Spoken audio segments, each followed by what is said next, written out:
Bendito Deus, Pai querido, Senhor da glória, nós estamos em Tua presença, Senhor, agradecidos por mais um dia que Tu nos concede, agradecidos por mais um programa, Senhor, abençoa os nossos irmãos, nossos ouvintes, guarda, Senhor, cada servo Teu, abençoa, meu Senhor, os nossos irmãos nos sítios, Pai, guarda os Teus filhos, os Teus servos, meu Senhor, que tem este hábito de ouvir o rádio, que tem este hábito, ó Deus, de se informar, de se inteirar e de te louvar, meu Senhor, ouvindo a tua palavra através deste recurso.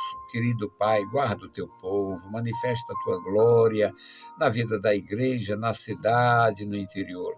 Opera maravilhas, Pai. Recompensa os nossos irmãos, Pai, com a tua bênção, com a bênção dos céus, dando vigor, graça, saúde, ajuda cada um. Deus fiel, guarda, Senhor, os nossos ouvintes, os nossos ajudadores, ó Senhor, tu conhece, Pai, cada vida.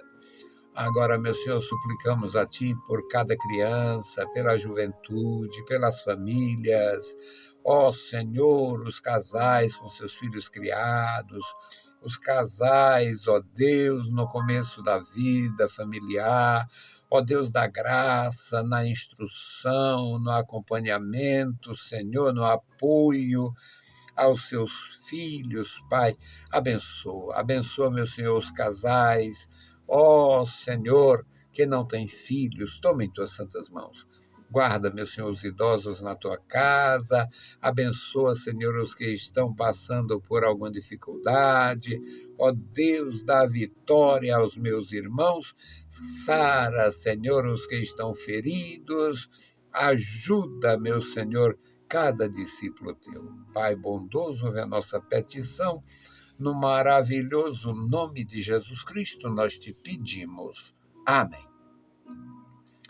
Saudamos a todos com a paz de nosso Senhor Jesus Cristo. Voltamos para apresentar o programa A Voz da Igreja, programa da Escola Teológica União e Crescimento, a Unicres.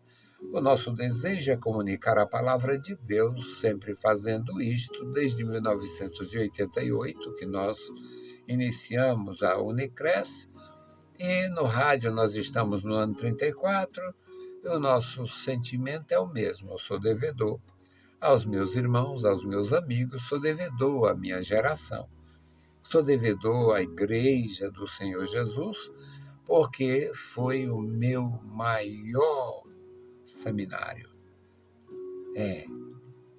Passei muitos anos da minha vida falando sobre a minha alma mater. A minha alma mater não foi uma universidade, uma faculdade bem edificada. A minha alma mater é a Igreja de Jesus. É a igreja.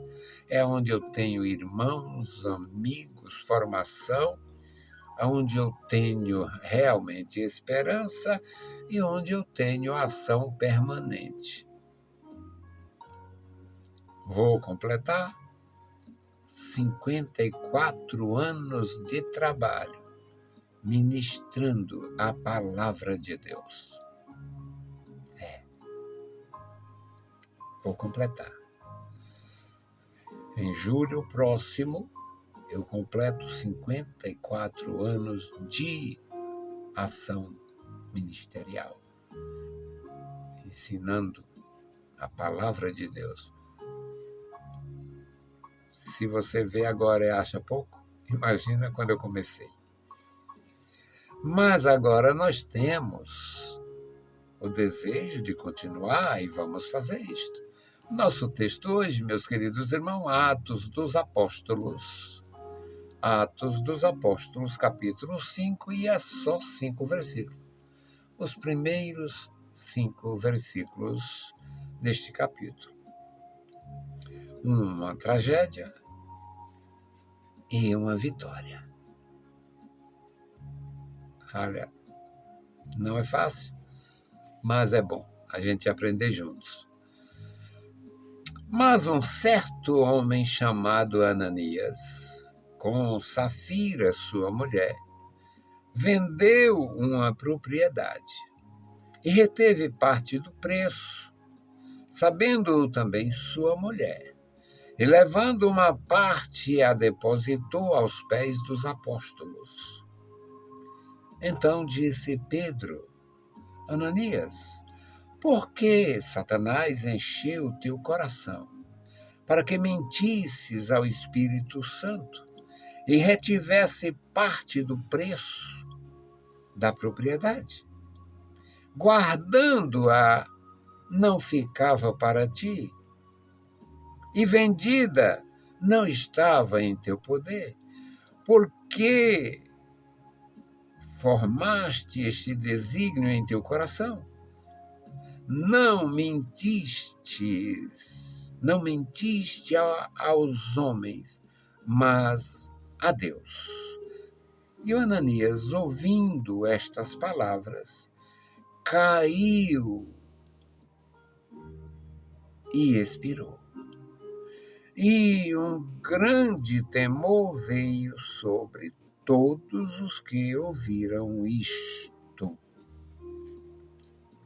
Querido Deus, Pai Santo, Pai bondoso que estás nos céus, lemos a Tua palavra, pedimos a Tua graça, suplicamos pelos nossos ouvintes, os nossos irmãos, e por todos aqueles, Pai, que terão contato com as nossas publicações.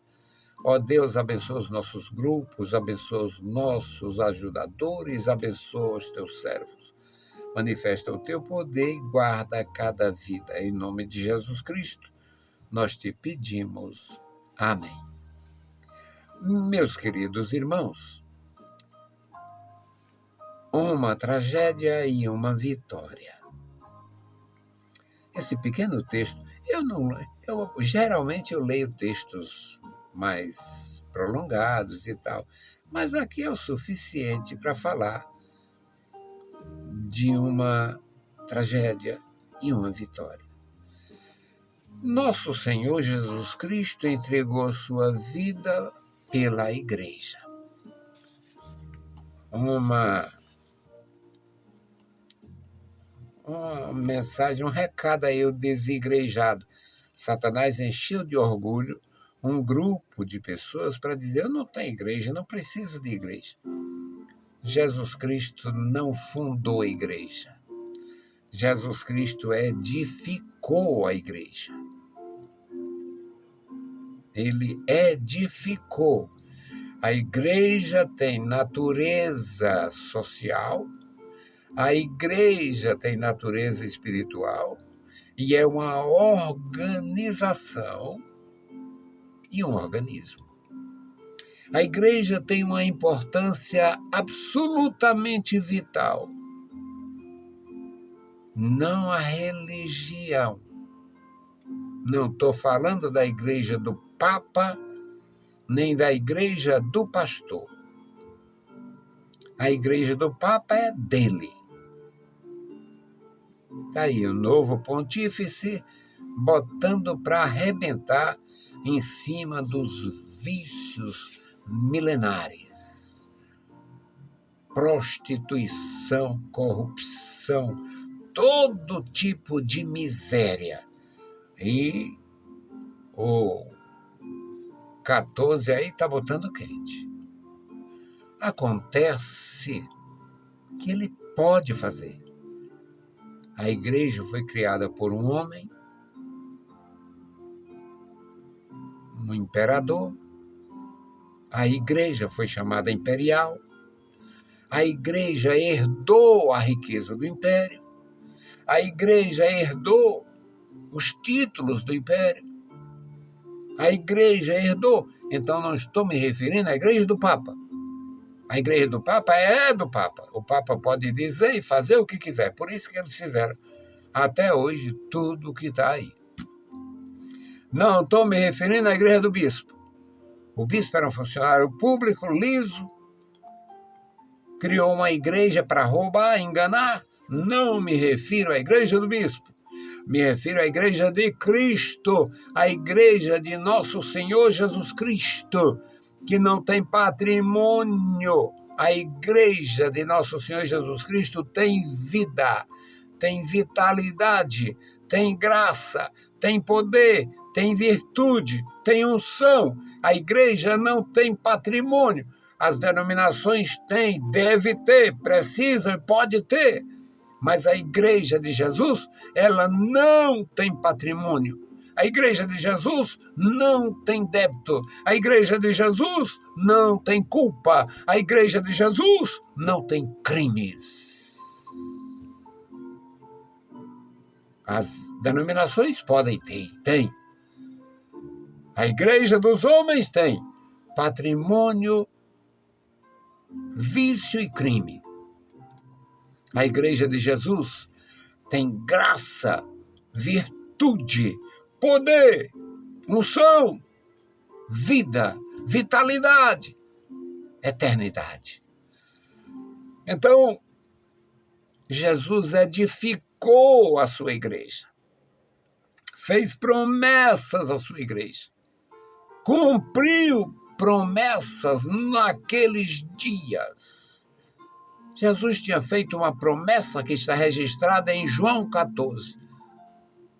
Não se turbem os vossos corações. Acreditem. Crede em mim. Crede no Pai. Crede em mim.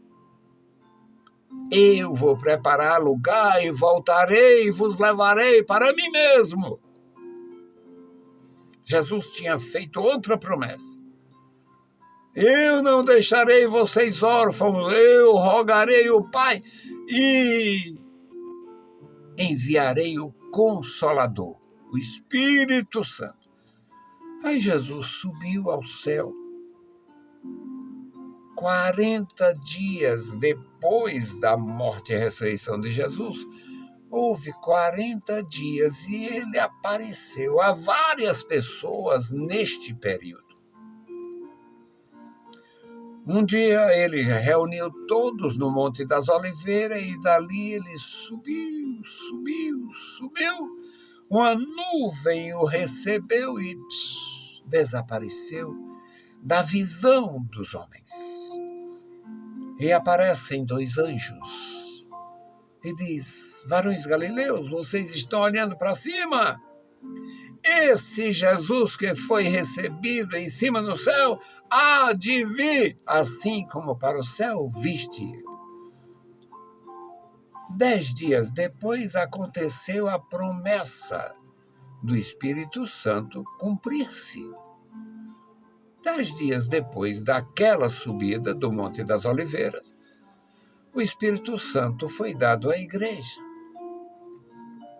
Foi poder grandioso, grande testemunho, foi uma verdadeira revolução no coração deles.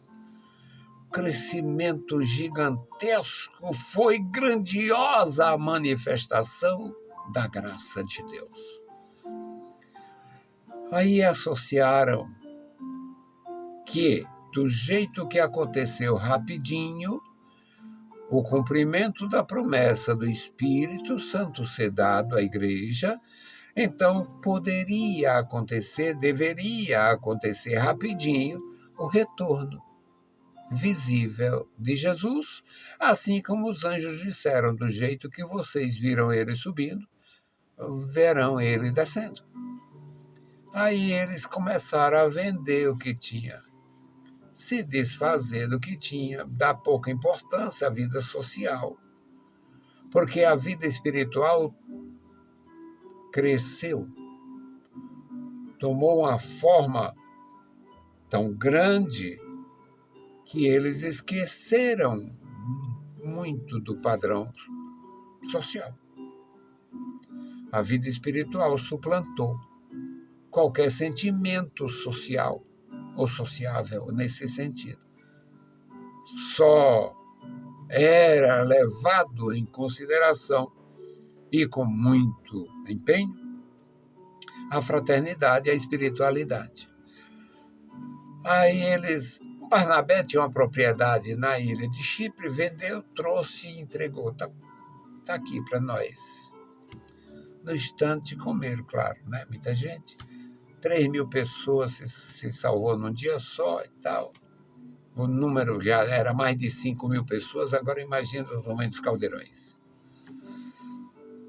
Aí um certo homem chamado Ananias tinha uma propriedade e resolveu vender. Combinou com a mulher, vendeu a propriedade, escondeu uma parte do dinheiro, resultante da venda, e trouxe uma parte dizendo que era tudo.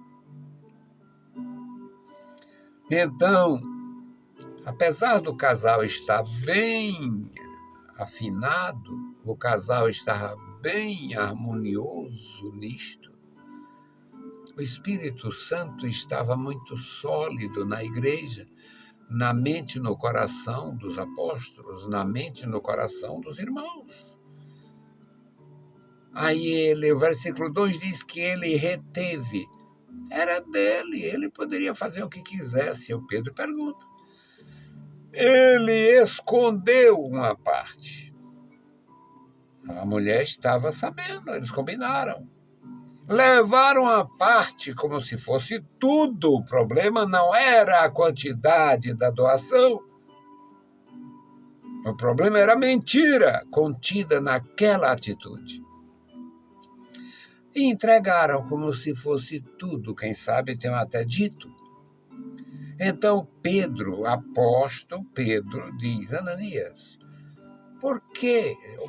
O Pedro nem discute nada. Faz uma pergunta tão intensa que matou. Ananias, por que Satanás encheu o teu coração? Para que mentisses ao Espírito Santo e retivesse parte do preço da propriedade. Se você tivesse guardado, não era para ti? E vendida não estava em teu poder? Por que formaste este desígnio em teu coração? Não mentiste aos homens, mentiste a Deus.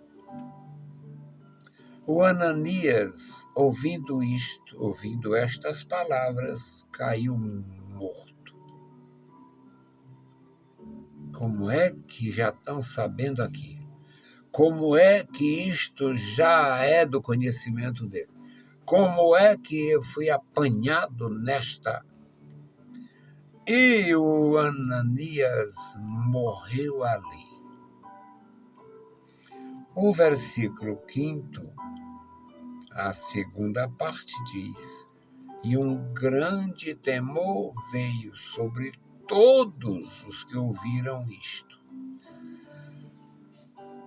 Na continuação deste capítulo, a gente vê que a mulher dele chega e também morre.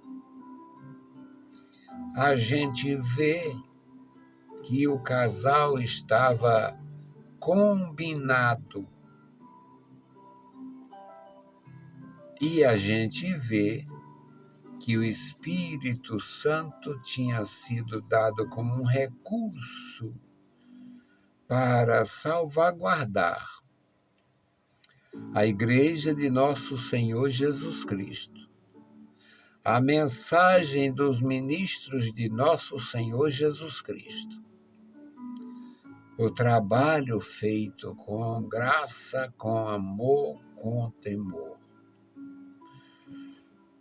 Aí o casal morreu no mesmo dia, no espaço de 3 horas. Interessante é que naquele tempo era o tempo todo, o dia quase todo na igreja. Eles não tinham templos, não tinham recursos próprios. Usavam as estruturas do judaísmo. O alpendre de Salomão, o cenáculo, vários lugares. Quase 3 horas depois aconteceu da mulher dele também morrer, porque ela chegou e confirmou a mentira dele, a mentira mortal. Ela confirmou e Pedro disse a ela: teu marido foi levado morto daqui e estão aqui os homens que levaram ele para enterrar. Tá? E também vão levar você. Ela ouviu isto, caiu no mesmo lugar, morreu ali. E o casal foi sepultado junto um do outro.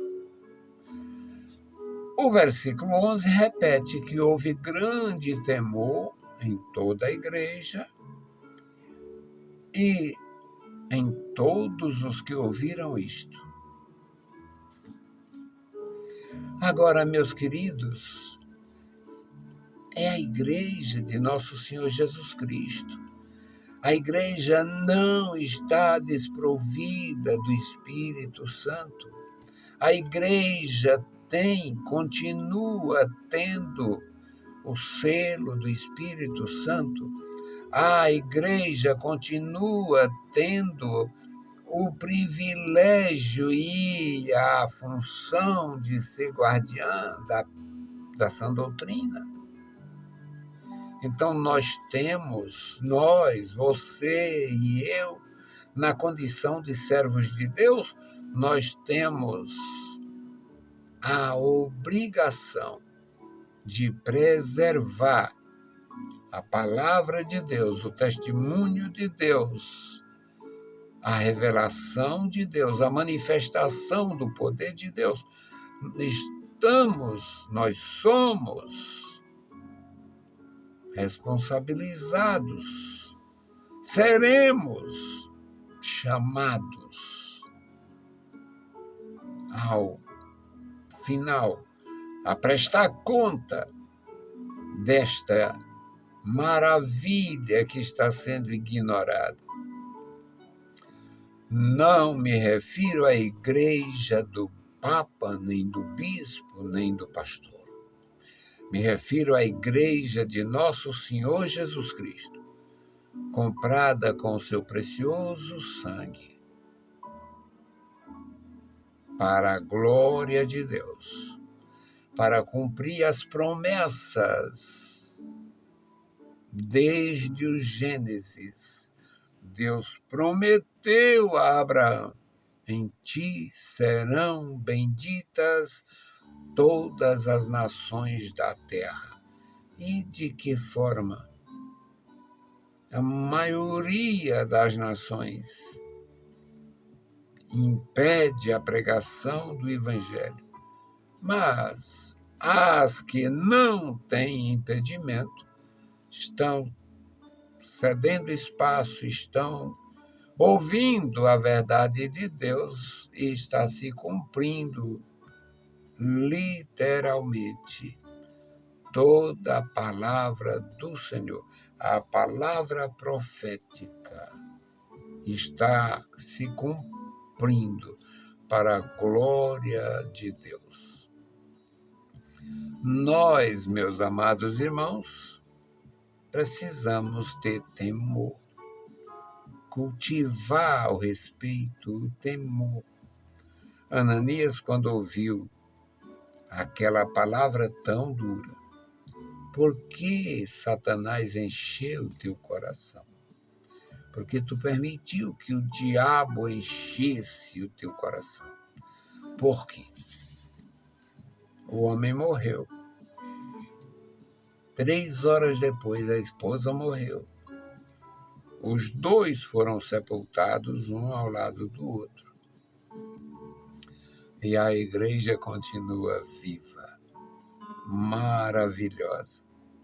Se der oportunidade na Índia, na China, na Oceania, lá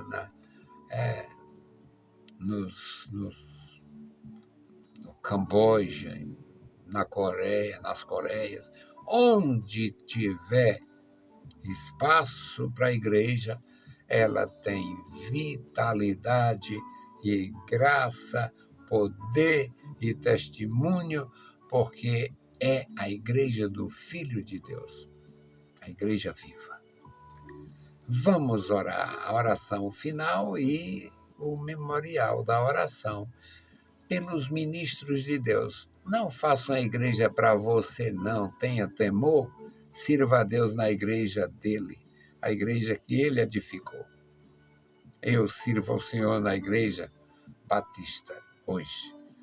Passei 54 anos na Assembleia de Deus, fundada por Daniel Berg e Gunnar Wingre, 2 ministros que Deus enviou.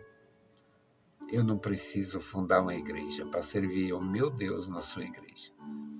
Bendito Deus, Pai Santo, Pai querido, Senhor do céu e da terra, nós estamos em Tua presença. Obrigado pela vida, pela salvação, pela Tua bondade, pelo Teu amor. Obrigado pela graça salvadora revelada em nosso Senhor Jesus Cristo. Obrigado, meu Senhor, pelos nossos irmãos e amigos. Ó Senhor, agora te apresentamos este memorial da oração. Ó Senhor, Tu conheces cada família envolvida conosco, com o Teu trabalho. Tu conheces, Senhor, os meus alunos. Tu conheces, meu Senhor, os ex-alunos. Tu conheces, meu Senhor, as pessoas pelas quais, meu Senhor, estivemos respondendo anos a fio. Tu conheces, meu Senhor, os meus amados irmãos nas igrejas que dirigimos e que ajudamos. Tu conheces, meu Senhor, os meus alunos, os nossos alunos nas escolas bíblicas dominicais. Ó Deus bendito, guarda os meus irmãos, ajuda, manifesta o teu poder, dá graça a cada um. Alguém que está enfermo da saúde, alguém que está triste, alegra, alguém que está confuso, dá graça para entender e se firmar na tua palavra gloriosa. Ó amado Senhor, Deus bendito, Senhor da glória, ouve a nossa petição. Em o maravilhoso nome de Jesus Cristo te pedimos. Amém. Saudamos a todos com a paz de nosso Senhor Jesus Cristo. Se o Senhor permitir, a gente volta. Deus os abençoe. Leiam a Bíblia Sagrada e a graça de nosso Salvador repouse sobre vós. Amém.